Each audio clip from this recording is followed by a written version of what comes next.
There was once a boy born with feet kissed by the gods. A boy who danced past defenders like shadows, who made football look like jazz, fluid, unpredictable, beautiful.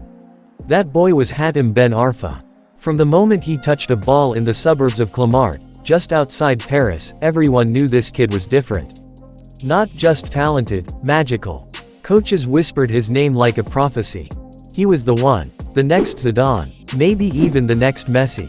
His dribbling, untouchable. His balance, unreal. His imagination, boundless. Ben Arfa wasn't just playing football, he was painting on a canvas, every movement a brushstroke, every feint a flick of genius. He rose quickly. Clairefontaine, the elite academy of French football, took him in like a precious gem. There, he clashed with another prodigy, Karim Benzema. Their rivalry was fiery, their talent, generational. But while Benzema polished his game with discipline and structure, Ben Arfa drifted, already dancing to the rhythm of his own beat. He made his professional debut with Lyon at just 17. The footballing world was watching, breath held, waiting for him to explode. And he did, just not in the way everyone hoped. While his left foot scored goals that bent physics, his temper bent relationships. Fights with teammates, arguments with coaches, a refusal to track back. A love for the nightlife. For fast cars, fine clothes, and late evenings out. See, Hatem had a gift that most players spend a lifetime trying to build. But he also had a weakness, his own freedom. When he moved to Marseille, things looked like they might settle. He had some blistering performances, goals that could go in a museum. But again, the same patterns emerged. Inconsistency. Fallouts. One match he'd be world class, the next he'd vanish. For defenders, he was a nightmare. For coaches, a headache. Then came Newcastle United, a club where talent was both worshipped and wasted. It seemed like a match made in heaven, or chaos. In his early days at the club, he lit up St. James's Park with some of the most outrageous goals in Premier League history.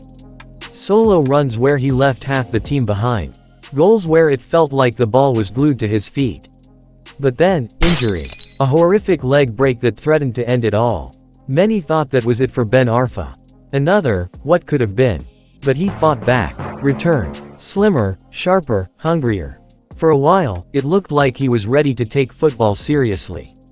He had grown, matured. Maybe, just maybe, he'd finally rise to what everyone believed he could be. He returned to France with Nice and had the season of his life. Scoring, assisting, thrilling crowds every week. He made League One defenders look like cones in training. The Messi comparisons. They were back, and not without reason. That season earned him a move to Paris Saint-Germain, the biggest club in France.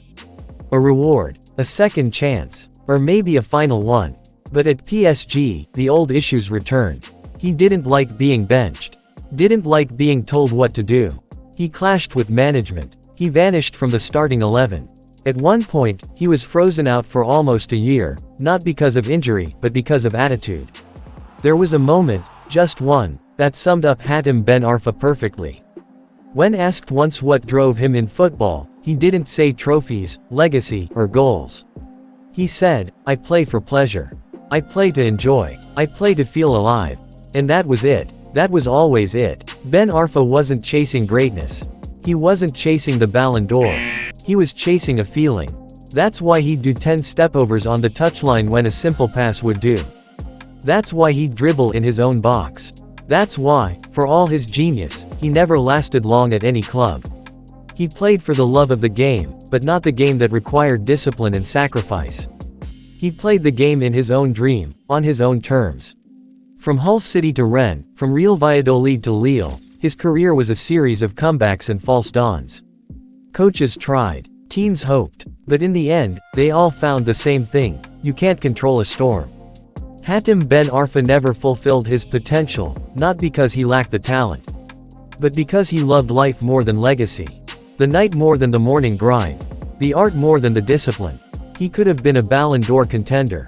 He could have led France. He could have been spoken about in the same breath as Messi, Neymar, Hazard.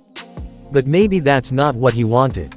Maybe, for Ben Arfa, just being the most entertaining guy on the pitch was enough. And maybe, just maybe, that's why we still remember him. If you enjoyed this story, and you love the kind of football tales that go beyond the stats, about the dreamers, the rebels, and the nearly men, then you're in the right place. Subscribe to Football Uncovery, where we dive deep into the beautiful game's most fascinating stories. You won't want to miss what's coming next.